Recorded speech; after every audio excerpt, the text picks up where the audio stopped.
नमः शिवाय। आपका हमारे चैनल भक्ति गाथा पर स्वागत है। श्रावण मास भगवान शिव को अत्यधिक प्रिय है।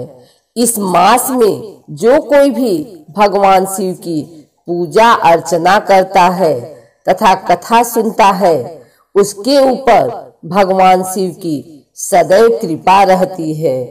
तो आइए सुनते हैं छठवें ज्योतिर्लिंग भगवान भीमा शंकर की कथा।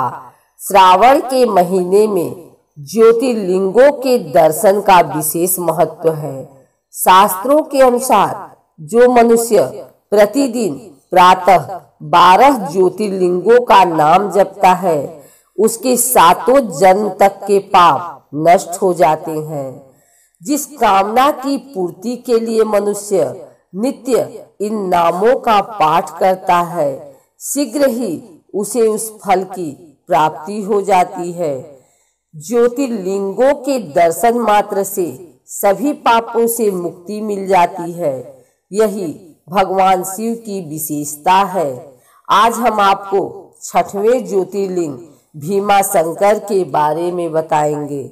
12 प्रमुख ज्योतिर्लिंगों में से भीमा शंकर का स्थान छठा है।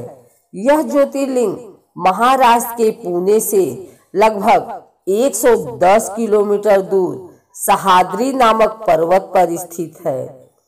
भीमा शंकर ज्योतिर्लिंग को मोटेश्वर महादेव के नाम से भी जाना जाता है। मान्यता है कि इस ज्योतिर्लिंग के दर्शन करने मात्र से व्यक्ति को समस्त दुखों से छुटकारा मिल जाता है। यह मंदिर अत्यंत पुराना और कलात्मक है। भीमा शंकर मंदिर नागर शैली की वास्तुकला से बनी एक प्राचीन और नई संरचनाओं का सम्मिश्रण है। चलिए जानते हैं इसके पीछे की पौराणिक कथा। प्राचीन काल में भीम नामक एक महाप्रतापी राक्षस था। वह कामरूप प्रदेश में अपनी मां के साथ रहता था। वह महाबली राक्षस राज रावण के छोटे भाई कुंभकर्ण का पुत्र था, लेकिन उसने अपने पिता को कभी देखा न था। उसके होश संभालने के पूर्व ही भगवान राम के द्वारा कुंभकर्ण का वध कर दिया गया था। जब वह युवावस्था को प्राप्त हुआ, तब उसकी माता ने उससे सारी बात बताई। भगवान विष्णु के अवतार श्री रामचंद्र जी द्वारा अपने पिता के वध की बात सुनकर वह महाबली राक्षस अत्यंत क्रुद्ध हो उठा। अब वह निरंतर भगवान श्री हरि के वध का उपाय सोचने लगा। उसने अपने अभीष्ट की प्राप्ति के लिए 1000 वर्ष तक कठिन तपस्या की। उसकी तपस्या से प्रसन्न होकर ब्रह्मा जी ने उसे लोक विजयी होने का वर दे दिया। अब तो वह राक्षस ब्रह्मा जी के उस वर के प्रभाव से सारे प्राणियों को पीड़ित करने लगा। उसने देवलोक पर आक्रमण करके इंद्र आदि सारे देवताओं को वहां से बाहर निकाल दिया। पूरे देवलोक पर अब भीम का अधिकार हो गया। इसके बाद उसने भगवान श्री हरि को भी युद्ध में परास्त किया।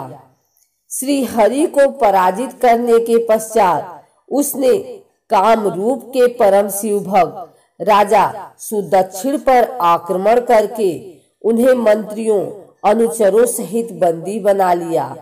इस प्रकार धीरे धीरे उसने सारे लोकों पर अपना अधिकार जमा लिया। भीम के अत्याचार की भीषणता से घबराकर ऋषि मुनि और देवगण भगवान शिव की शरण में गए और उनसे अपना तथा अन्य सारे प्राणियों का दुख कहा। उनकी यह प्रार्थना सुनकर भगवान शिव ने कहा, मैं शीघ्र ही उस अत्याचारी राक्षस का संहार करूंगा। उसने मेरे प्रिय भक्त कामरूप नरेश सुदक्षिण को भी सेवकों सहित बंदी बना लिया है। वह अत्याचारी असुर अब और अधिक जीवित रहने का अधिकारी नहीं रह गया है। भगवान शिव से यह आश्वासन पाकर ऋषि मुनि और देवगण अपने अपने स्थान को वापस लौट गए। इधर राक्षस भीम के बंदी गृह में पड़े हुए राजा सुदक्षिण ने भगवान शिव का ध्यान किया।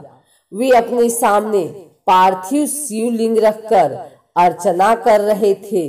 उन्हें ऐसा करते देख क्रोधोन्मत्त होकर राक्षस भीम ने अपनी तलवार से उस पार्थिव शिवलिंग पर प्रहार किया, किंतु उसकी तलवार का स्पर्श उस लिंग से हो भी नहीं पाया कि उसके भीतर से साक्षात शंकर जी वहां प्रकट हो गए।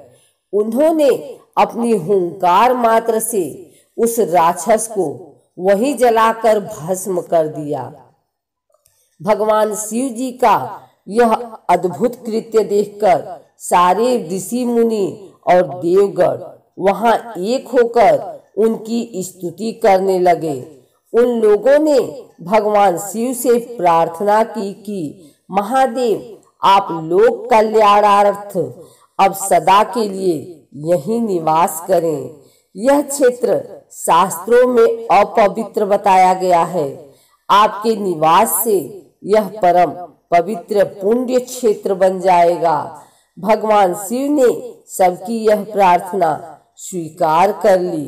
वहां वह ज्योतिर्लिंग के रूप में सदा के लिए निवास करने लगे। उनका यह ज्योतिर्लिंग भीमेश्वर के नाम से विख्यात सह्याद्री पर्वतमाला में स्थित भगवान शिव का यह ज्योतिर्लिंग भीमाशंकर मंदिर के नाम से प्रसिद्ध है।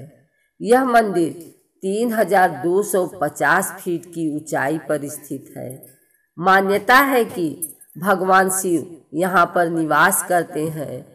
एक पौराणिक कथा के अनुसार इस स्थान पर भगवान शिव और त्रिपुरासुर राक्षस के साथ घमासान युद्ध हुआ था।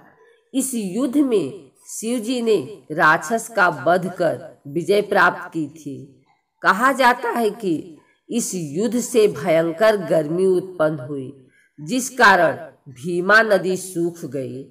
इसके बाद भगवान शिव के शरीर से निकले पसीने से फिर से नदी जल से भर गई।